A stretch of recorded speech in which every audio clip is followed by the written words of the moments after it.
I am resident of Collinwood for YouTube, Joel Sage, joined by my buddy Gordon Dymowski, my buddy Patrick McCray. We're here to discuss Dark Shadows episode 262, chosen by me, and with good reason. This is Anthony George's debut as Burke Devlin, and it's the episode that people get to know that Maggie Evans died. She doesn't really. Spoiler alert. It starts off with Victoria Winters answering the phone at Collinwood, and she hears the news from Joe Haskell himself. Now, we don't see Joe in this episode, but we do get to hear about him because obviously he was Maggie's fiance, you know. But so this episode was narrated by Alexander uh, Mulkey. This written by Joe Caldwell. And so, guys, what did you think of the episode 262? Gordon? I don't know. What did you think of episode 262? What did you think of Dark Shadows in general? What do you think of when you go to bed at night, you beast? Yeah, I thought it was fine. I mean, it's one of the things that Dark Shadows, later on kind of didn't really do all that well, which is kind of the aftermath of big events in on everyone else. Yeah. And it's very early in the Barnabas arc, so it's like, of course, with Maggie and kind of out of commission for a while, you're going to want to deal with the impact, especially since the other plot that's coming up is the Jason McGuire Elizabeth marriage. Yeah. And of course, this is also the last time we'll ever see Buzz. So savor this episode because he will never darken their door again. Yeah. There's a moment of silence. That's true. Another thing, too, this episode's directed by Joe. Sorry, I had his name here a second ago. John Sedgwick. And I like how they have this really serious discussion between Burke and Victoria that Burke is really worried about Victoria, especially after Maggie's death, even more so. So, hey, he knows, hey, there's a killer out there who's now not only stalking women, but taking them and now killing them. So I like that aspect in this episode because you're not just dealing with the death, you're dealing with the consequence of what's out there or who's out there. They label him a maniac, which we know it's Barnabas. I also like the fact that like you said, you get this is Buzz's last episode, and you do get mention of Elizabeth, the upcoming marriage between Elizabeth and Jason, because this is the episode where Elizabeth asked Victoria Winters to be the witness as well. There's a lot going on in this episode. So, Patrick, what did you think, man? I think Liz should have hired Buzz to pretend to be her fiance to keep Jason away. Buzz would have sent that guy packing. Yeah, actually, I would have gone a bit further. Liz should have hired Buzz to just beat the hell out of Jason McGuire. Because he'd do it. He would have. And then he would have taken Willie on for size, and that wouldn't have lasted long. Willie would be dragged from Buzz's motorcycle up one side and down the other to Logansport. And no, you know if Buzz messes with Willie, though, we know who's going to take care of Buzz ultimately, right? Barnabas will write him a thank you letter. Yeah, Barnabas is going to be like, dude, thank you. I'm just going to get some contractors in and have them finish the job. Yeah, and then after that, Barnabas would say something like, Buzz, if you wouldn't let me give you a few more pieces of silver, please slap the taste right out of Willie's mouth. Oh my god! Oh my god! So who? Irish stew. God. What's you guys' favorite scene in this episode? Probably the conversation. Well, I mean, Buzz. What am I saying? Anything with Buzz. Yeah, they should have cut the scene with Burke for a little bit more buzz. But I think in second place, the scene with Burke and Victoria, It's I good. think is key because I think, Well, now you've done it. You made him mad. oh It- well, Back with a belt he'll in the- get over it. I thought the episode was okay. It's kind of just soap, and so I loved what everything about it. And that's what I have to say about this episode. Yeah, but I like the conversation with Burke and Victoria because it's, I know a lot of people kind of pick on Anthony George, but Yeah.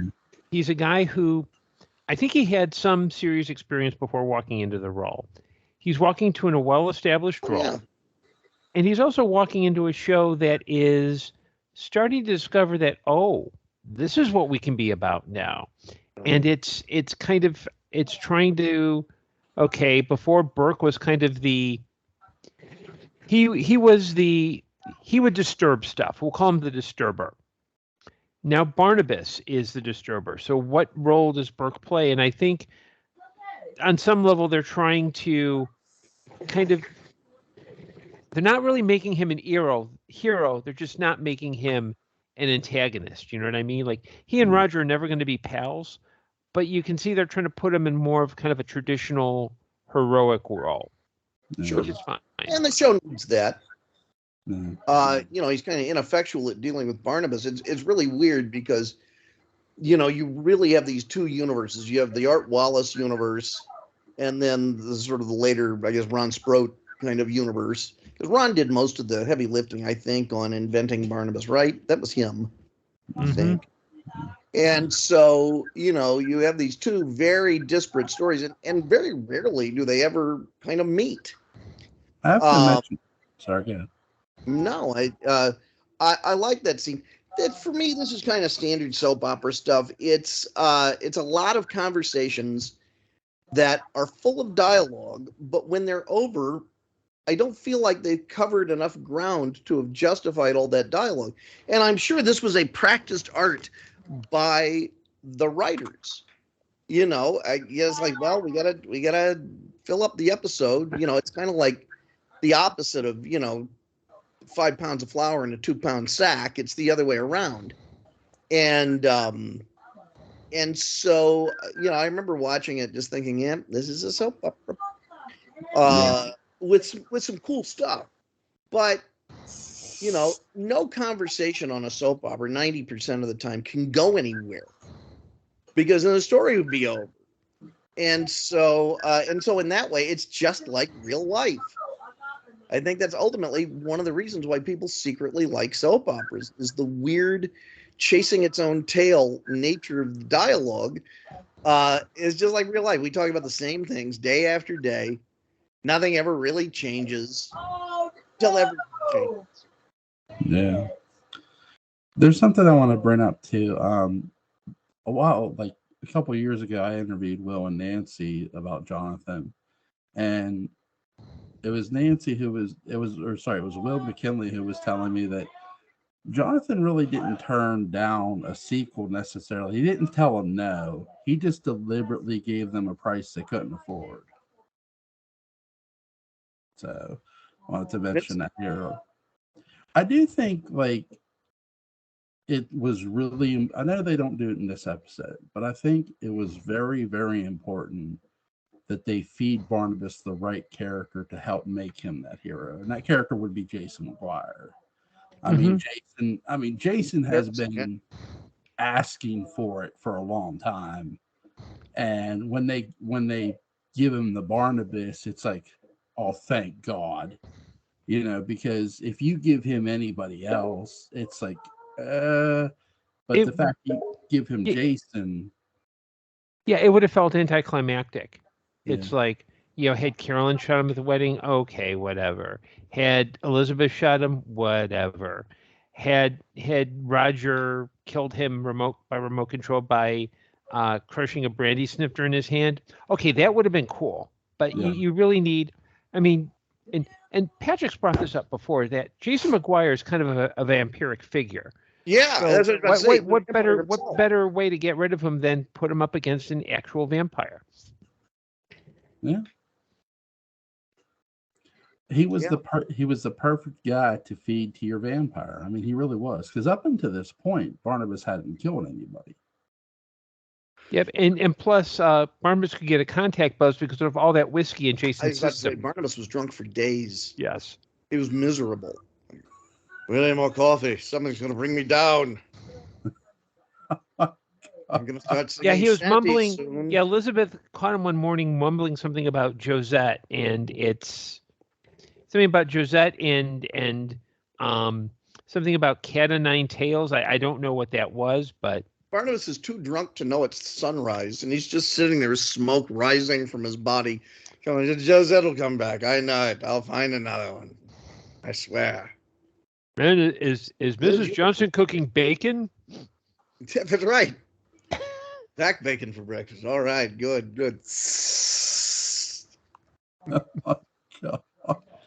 Oh my god! I need some chamomile or some calamine lotion or something, Barnabas. This isn't good. That's a flesh wound. Sunscreen. I do really enjoy Anthony George's Burke in this episode. I don't think he was an awful Burke Devlin. Who says he was an awful Burke Devlin? But I do. No, none of us. Just saying. But I do think that his performance as Jeremiah is a lot more honed and better than, because I do think there's the best part of him with Burke is when he was sort of challenging Barnabas. Him and Barnabas were sort of challenging each other, and to sort of prove he's playing sort of the same character Mitchell Ryan is somewhat playing. He makes a phone call to London to find out Barnabas' secret, and his feels more gossipy with Anthony George. Guess what I found? And I do think they did a good job with him, and he did a good job. Again, was he as good as Mitchell Ryan? No, but he was serviceable. It's a different character. It really is. Because in that scene that he and Vicky have, I tried to imagine Mitch Ryan saying some of those lines, and it just doesn't sound right. It doesn't sound right with Mitch Ryan doing an Anthony George line. And I don't know if the writers kind of immediately started to change the tenor of the character, because of that or what. But it may just be in my imagination. It may be if I can make an analogy that might go over both your heads. Good. Mitch Ryan was the Joe Mantegna Spencer from the 90s. And Anthony George is the Robert Urich Spencer from the 80s. Okay. Clarice Blackburn is spinster for hire.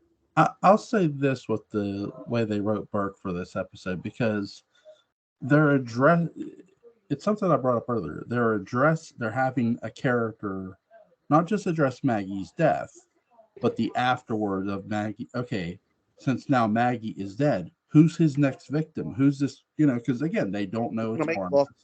Right. They don't know what Burke's doing is he's being protective of Vicky, because what he keeps saying about it's getting dark. He's trying to get her back to Collinwood before the darkness sets in.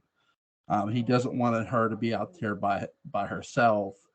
He'd rather her be somewhere safe and around people than out by herself, considering a woman they both know just died. So I think the writers are trying to sort of write Burke a little more, I don't know, cautious and yet sympathetic to a degree. And I understand that. You're right. I can't necessarily see Mitchell Ryan saying them lines, but I do think Anthony George delivers them really well. You know what would have been fun? Yeah. If Mitch Ryan's Burke Devlin had been the one to go back to 1897. What the hell would have happened then? He would have cleaned house. I know that. Quentin, that's no way to get drunk. Actually, Quentin versus Burke Ryan drinking contest. That changes history. It just depends on if the painting has been done. Because the Quentin and the painting just get drunker and drunker, and regular Quentin stays the same. Well, no. What you do is you I think Devlin would have gone to Tate and said, "Listen, pal, I will knock your block off if you don't paint a portrait of Quentin." Yeah. And Roger Davis's Tate would be like, how dare you? I'm an artist, and just one good sock to the jaw would do it. Which hand do you paint with? Yeah. Which hand do you paint with? Really? Let's find out. I think the character from One Punch is inspired by Burt Devlin. A rum punch? No, One Punch. He hits the guy one time and they're out.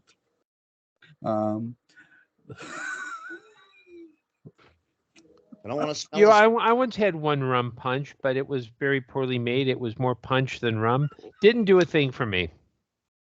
And yet they charge you $15. Yeah. It's a shame. I'm the only one in this chat who's never had alcohol. Anyway. Sure, you haven't had alcohol, Joel. You like NyQuil? Have you ever drank lighter fluid? No. If you ever want to, I'm not sure if it's available streaming or not, but if you're ever curious about an interesting film about drinking, With Nail and I. Oh yeah, that's a good movie. Or you could just watch The Drunken Master with Jackie Chan and that movie. Yeah, but The Drunken Master really, you know, it's not. I like it. Don't get me wrong, but sometimes you just you need to see a movie that involves a guy in a bathrobe and swim trunks drinking lighter fluid. Sometimes you just need that. Or you need to see another guy looking at his thumbs and says, "Oh, my thumbs! I think I'm going into overdose." Oh my God! Now I have a question for you guys. Do you guys want to continue the random episodes? Because I do want to still do those, but I do want to do 1897 by episode with the both of you. So what do you want to do? I'm not against it. We'll be doing that until we're 90. Yeah. But why? It's a how about a compromise? Okay. I think, is it episode 700 that starts 1897? Yeah, that's the wind up. Okay, and then figure out what the end point is. So we do them randomly, but we do random episodes within 1897. Oh, saucy. Because that way we're not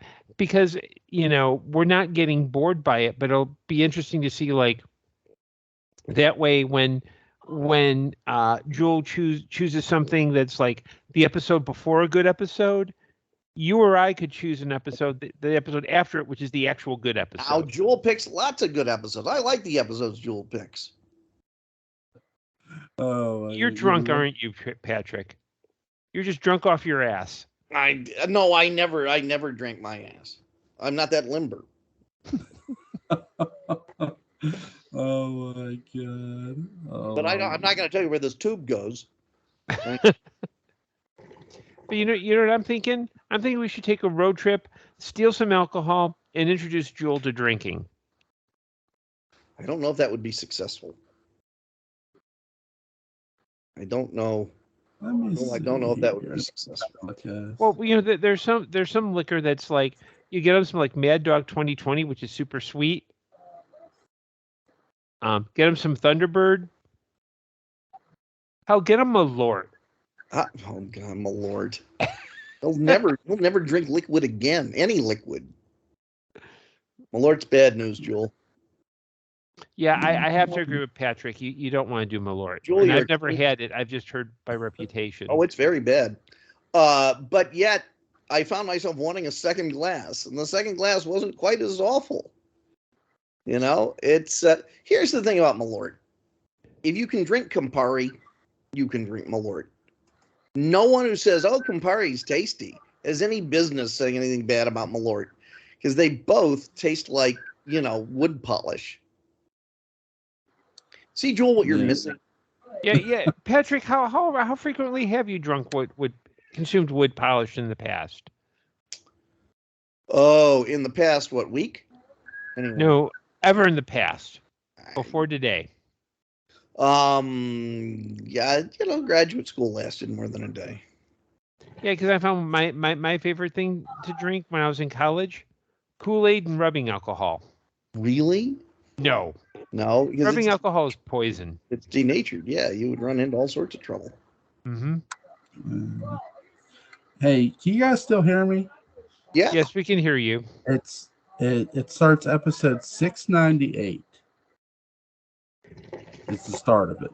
And then the end is Give me one, because I got a bunch of windows up and I don't want my The computer 800s. I mean, they're there for a while. because it was on for 9 months, and we watched it 5 times a week. So this way, by doing it randomly, we're still covering 1897, but it's like it'll be a little bit more fun because by the time we get bored, it'll be over. But we're talking about things in different order. It ends at final episode is episode 886. So that's what it runs to, guys. If you guys need a link for where I'm getting this from, let me know and I'll send it to you. Or I'll just go ahead and send it to you guys. That way you guys have it. So you guys can pick an episode. Is there anything you guys want to add about episode 262? It's solid. I mean, Anthony George, I think, is very good. Mm-hmm. It's no fun to have to, walk in Burke Devlin's and Mitch Ryan's footsteps, especially because they kind of go all over the set, like those family circus cartoons where you follow the steps around. Not me. But I think that's sure. I'm agreeing to something. I don't know what. I'm just saying, yeah, sure, to kind of end what I was rambling on about. Jordan, you want to? Oh yeah. It's a transition episode. It's one that moves the story forward. It's the only notable thing about it, it's the last time we'll see Buzz. I mean, I would have loved to have seen Buzz somehow show up in 1897 as Buzz. As Buzz, full biker regalia. Well, how about we start 1897 tomorrow night? It's always the right time for me to start 1897. Mm-hmm. Jordan, I don't think there's any bad time to start 1897. Okay. Is 10 o'clock too late to start for you guys? That'd be 9 o'clock my time. Okay. So yeah, we'll start at 10 o'clock. So Gordon, it's your turn to pick an episode. I'm going to go with my standby favorite episode of this arc, and I think we might have talked about it once before. Episode 780. Okay. 780. Okay. We'll definitely do that episode tomorrow night. So, guys, I'm glad we're going to do 1897. It's really, really cool. See you guys tomorrow night. Links to the Gordon Dymowski's Amazon page is going to be in the description box. Links to Patrick McCray's The Dark Shadows Daybook Unbound is going to be in the description box. Guys, I will see you tomorrow night. I'll tell you what. We're headed towards the holidays. They'll have a happy Yule. I'll have a happy Jewel.